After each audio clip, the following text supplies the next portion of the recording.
Hello, so welcome back, and we're going to proceed from where I stopped at in the previous lecture. We're going to look at HTML lists, ordered and descriptive list. So I'll go ahead and put next topic. Topic is like that. So that's our next topic. Go ahead and press enter. So the AI should be able to prepare for us the content of the next topic. So let's wait for a minute as it is preparing. So it has finished processing. Just simply go ahead and say keep, and then we shall be able to see here our list is here, and then I'll go ahead and open it in our browser. So I'll come to the project folder, which is here. Click on HTML, I click on Mediant, and then I click on the third file, which is this one here. So we're going to look at what we call lists. Okay, so what the lists? A list are used to group. Lists are used to group related content together, and HTML provides three types of lists. Okay, so have the first one called an ordered list, and the second one is called number ordered list, and then the third one is called descriptive list. So an ordered list, these are one with bullets, all right? And then the other one is called numbered list, the one with numbers, which is called ordered list, and the other one is called the description list, the one that has terms with descriptions. So an ordered list is the one that we start with UL. So you open a tag called UL, and UL stands for an ordered list, and these unordered lists are used to display items with bullets of different designs, and we use them for items which don't need which don't need to be ordered. For example, if you have a list of things that it's not necessary to order them, then you use what we call an ordered list. For example, this is how we do what? This is how we do an ordered list. So you just simply open a tag with UL, and then you put LI as a list item, and then you specify, and then you close the tag. So that's how you implement lists. So if I come to a code, I can show you how it is done. All right, so you see, just simply say UL, and then you go ahead and put your items in that list, whereby each item is being surrounded with LI or list item. So this is how we create an ordered list. You can look at that. You can go into the code and go through it and understand that very idea of creating an ordered list. So this is an example of an ordered list. For example, you have items that you want to mention, whereby the numbering is not necessary. You can use an ordered list, and it will appear like this. All right, and this one, that's how it will appear. It's another another example, and this is another example of creating an ordered list. All right, so now another type is called ordered list. Ordered list is the one where the order of items matter. For example, if you want to show where you have list item 1, list item 2, something like that, so with the use of number, so we use ordered list. For example, this is how you use ordered list. So the only difference here is the other one starts with UL, this one starts with OL, meaning ordered list, and then the rest logic is the same. But the difference is in the way how this data will be presented. With ordered list, for them they'll have they'll have numbers at the beginning of of each list item or each LI. All right, so this is how we make the ordered list, and you can see the output of ordered list will be like this: 1, 2, 3 in the front of it.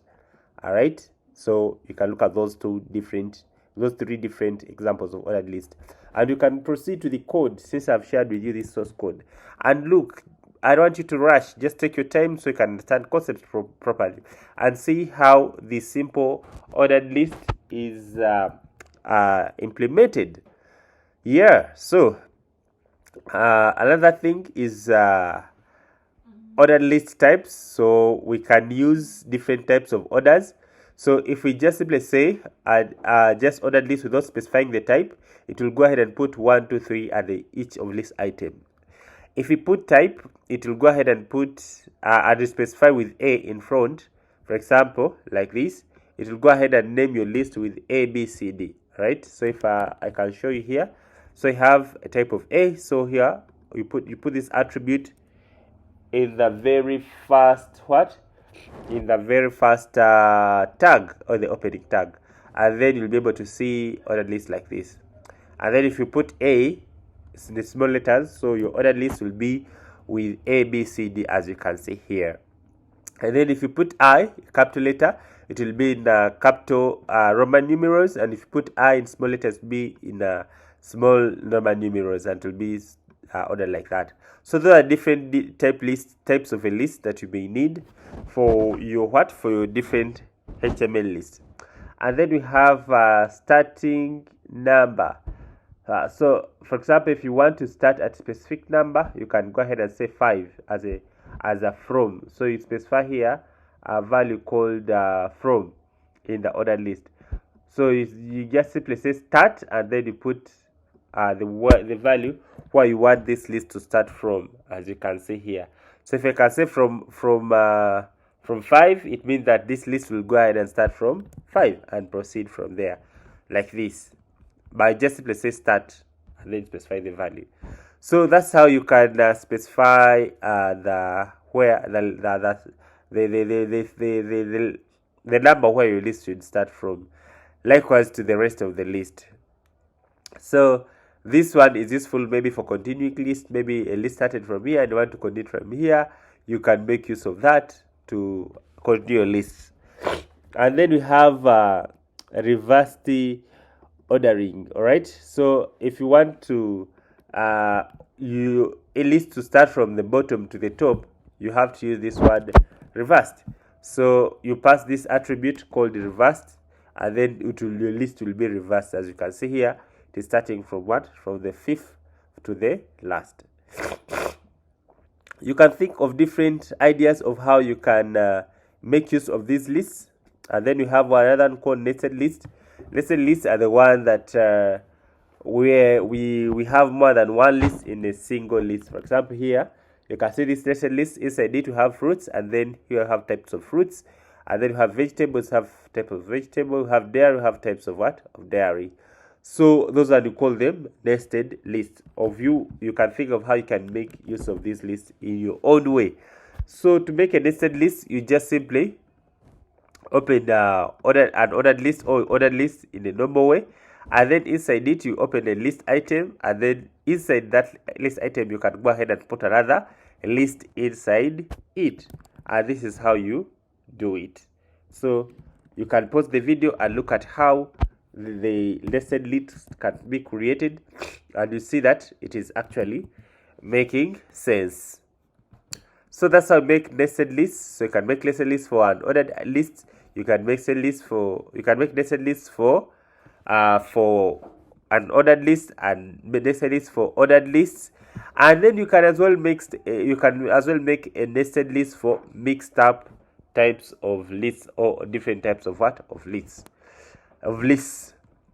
So we have another one called description. So you can look at those code first. Pause the video and first understand that code, and understand how you can make this how you can make use of this code in different ways. So another one is called descriptive list. So descriptive list, it will help you to describe your list with the respective description. So you can define a descriptive list by just simply saying DL, and then you put DT for descriptive term, and then DDD for description, definition, something like that.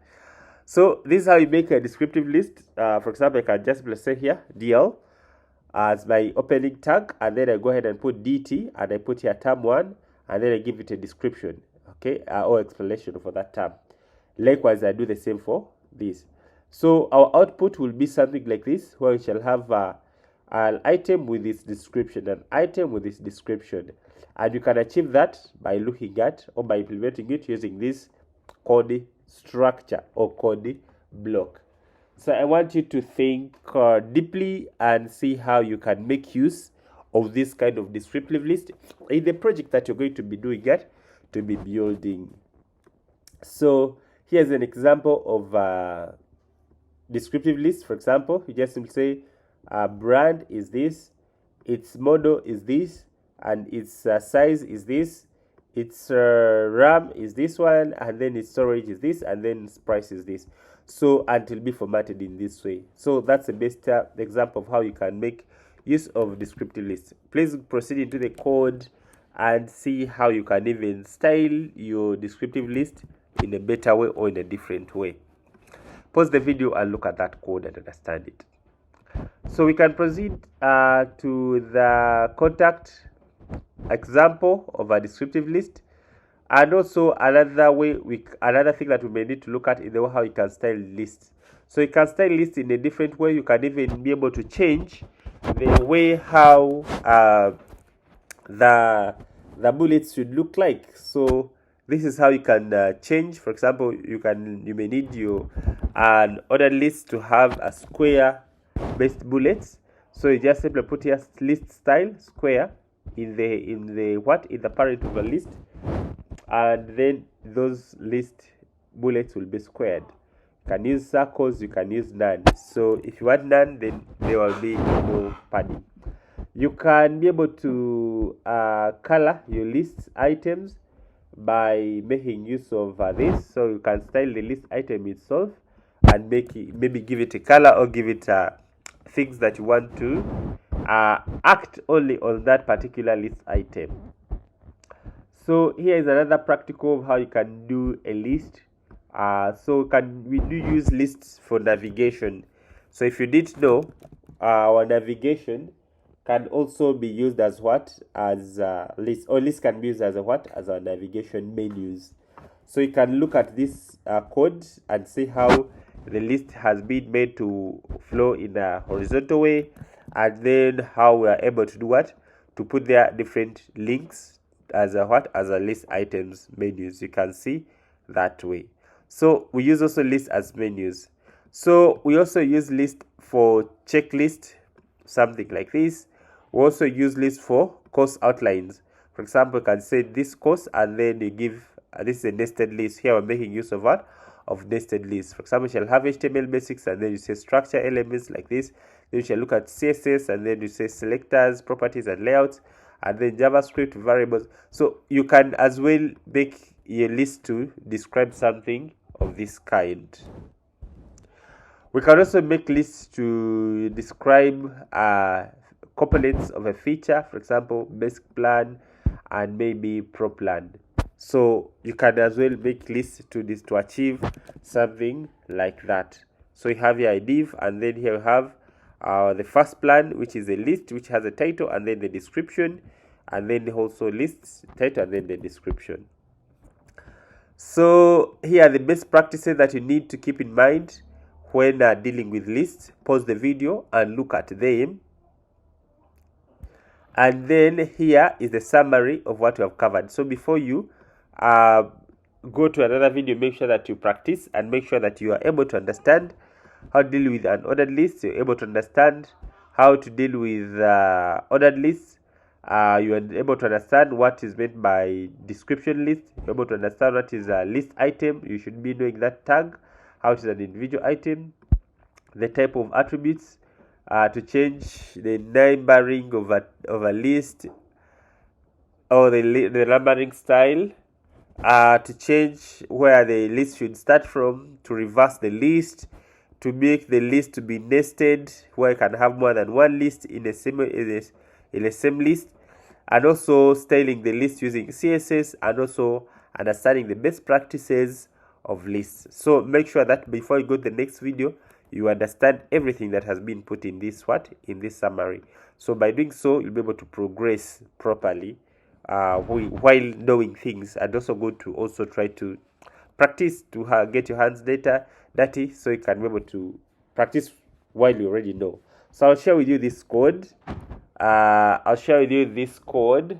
So as we proceed, you're able to follow along with the source code examples. All right, thank you for being part of this until this level. In the next lecture, we shall look at tables and different data organization in HTML. So make sure that you don't miss. See you there.